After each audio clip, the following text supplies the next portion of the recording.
Ito ang tinatawag nating Taal Lake Coastal Cleanup, na ito yung isa sa mga nag-i-evolve na activities para mapagpatuloy nating mapangasiwaan at mapangalagaan ang lawa ng Taal.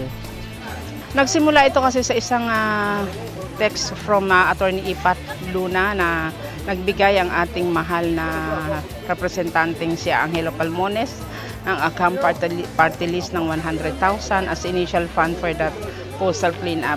Ang gusto lamang din ni Attorney Ipat ay sana ay may mga national agencies ding mamuno at saka sumali, kaya nagtanong siya kung posible daw ba na yung pera ni Congressman Pulmones ay pwede rin nating gamitin at madagdagan para mapagpatuloy ang activities na ito. At ako na may umuo at ginawa ko rin yan ng focal person si Lea Villanueva, yung aking Assistant Regional Director.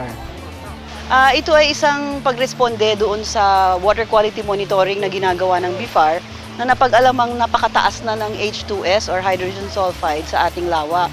Nakalalason kasi ito at pag naipon ng naipon ay matagal na matagal bago matanggal.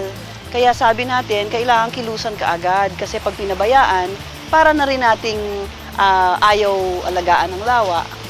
Itong event na ito is the first ever sama-samang paglilinis.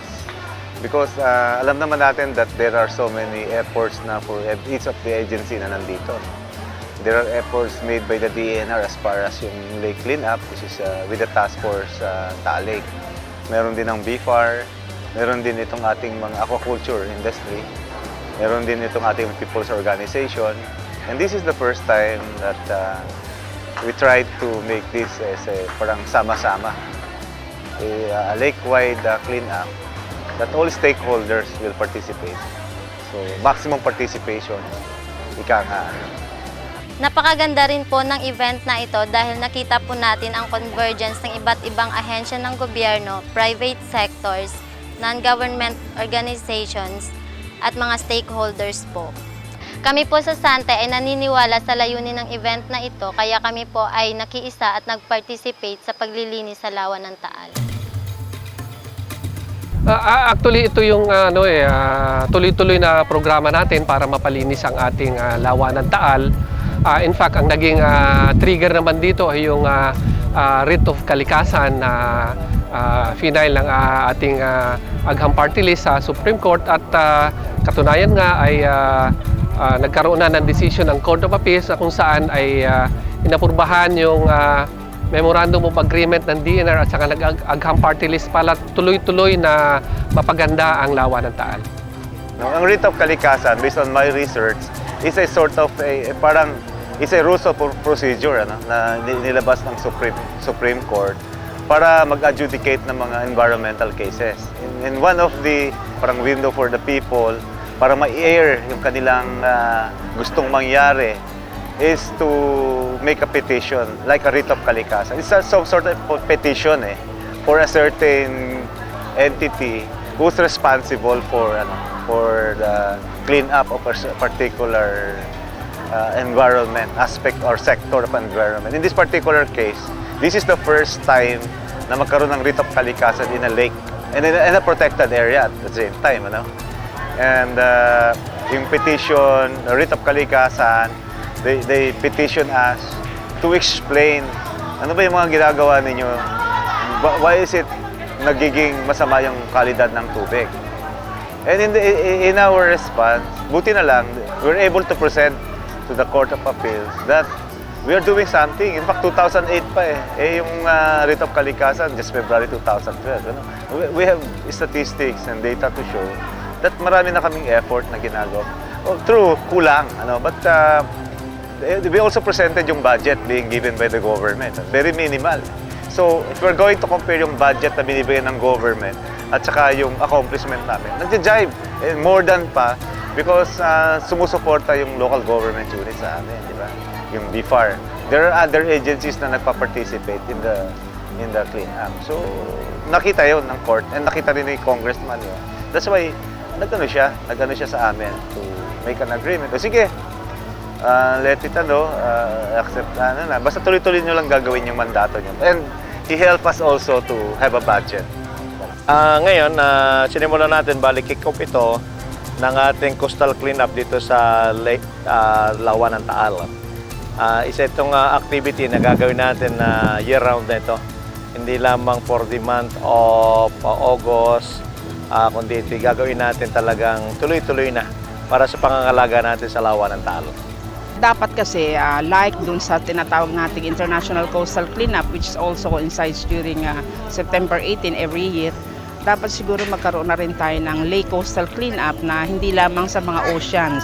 Kasi yung International Coastal Cleanup nangyayari lamang usually sa mga marine waters, pero dito mismo sa Taal, sa mga lake, ay kailangan siguro may ganun ding pananaw. Katulad ng Month of the Ocean, siguro dapat meron din tayong kaukulang Month of the Lake para mabigyan pa rin natin mga significant contributions para ma-emphasize natin na talagang kailangan nating pangasiwaan ng ating mga lawa. So ano yung mga proyekto? Meron tayong mga business establishments na nagtatayo ng mga tourist resorts, no? Mga resort areas, at ito ay kailangan magkaroon ng PAMBI clearance na tinatawag. Meron tayong aquaculture industry dito na kung saan nire-regulate ng Protected Area Management Board ang mga fish cages.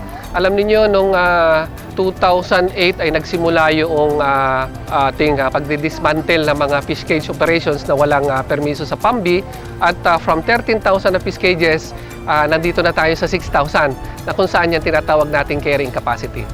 So minomonitor natin yan, at kami natutuwa dahil nung nag-organize ang provincial government ng Task Force Taal, ay talagang vigilant ang ating Task Force Taal na pinamamahalaan ng ating provincial administrator.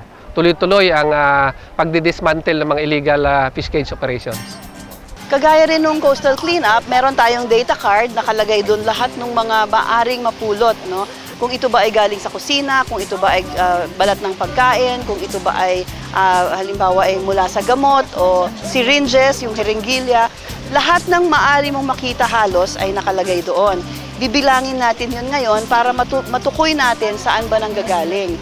So pag halimbawa ngayon at pagtuunan namin na napakaraming chichirya, so kailangan natin pagtuunan yung mga bata kasi sa bata nanggagaling. Isa pang napakarami yung balat ng sabon, balat ng shampoo. So pwede nating pagtuunan rin sa ating education at sa ating sistema ay ang mga nanay, kung paano magpa-participate at saan ba talaga dadalhin ang mga nanay.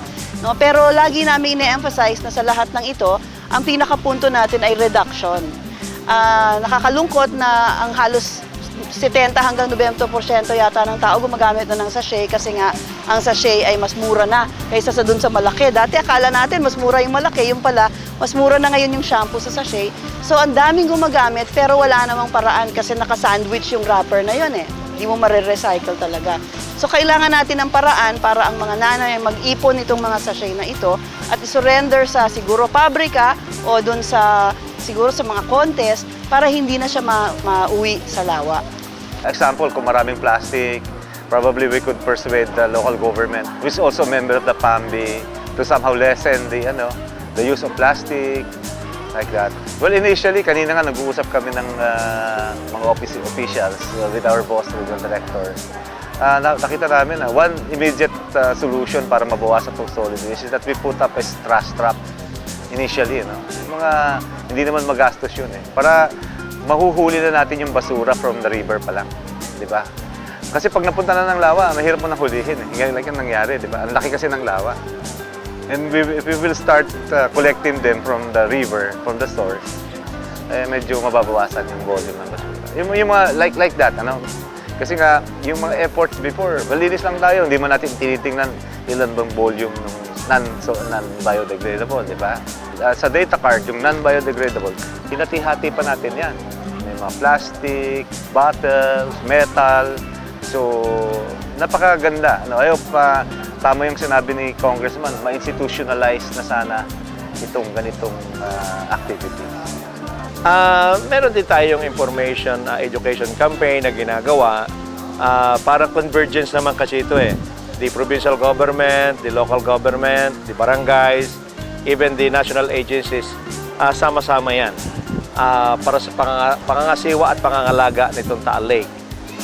Yung mga pagtatanggal ng mga illegal structures dito, ibig sabihin, meron tayong continuing mandamus na dapat i-regulate talaga yung paggamit dito sa lawa ng Taal. At lahat ng mga magbabiolate diyan, wala tayong magagawa kundi tanggalin yon. Very positive kami dahil sa totoo lang naman na wala namang magagawa ang provincial government kung kahit pa si Governor Bian nandyan, hindi rin niya kayang gampanan kung kung hindi natin katuwang yung mga mamamayan natin dito sa barangay.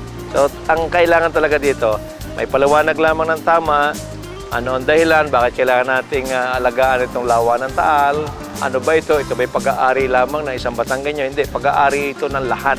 At ng mga susunod pang saling lahi ay pag-aari itong Lawa ng Taal. At dapat tayong naririto ngayon, katungkulan ng bawat isa sa atin na pangalagaan talaga itong Lawa ng Taal.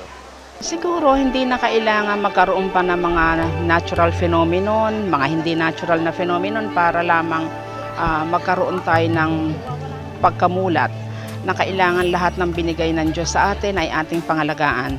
Dahil lahat ng bagay na binigay ng Diyos, kailangan nating mahalin. Dahil sabi nga natin, pag hindi natin mahalin, sa English, when nature strikes back, wala po tayong magagawa. Kahit anong talino ng tao, tayo rin ay mauubos at ang mga baybaying dagat at ang mga baybaying lakes, rivers, mga seas and oceans, hindi po yan infinite. Ito po ay finite or finite at ito po ay nauubos din. So kailangan nating mahalin at bigyan ng pagmamalasakit. Tayo po ay sandali lamang dito sa Taal Lake. Mamamatay din tayo, pero yung tinapon natin, baka hindi na mamatay, ang lawa na lang ang mamamatay. Yung sandali po nating pagtigil dito, wag na po nating gamitin para masalaula yung lawa. Kasi nakakahiya naman sa ating mga anak. Well, what needed is that, we have the political will and ito pa, i-strengthen pa natin itong ganitong collaborations. Because we in the government cannot 100% do all this clean up and this job. We need really the support of the mass. We really support all the stakeholders. Pagsama-samahin natin lahat ng industriya, even yung mga private business nandito na, negosyante. So this is just a start and I hope the next time na magkita-kita tayo will be a more bigger activity and probably a better Taal Lake.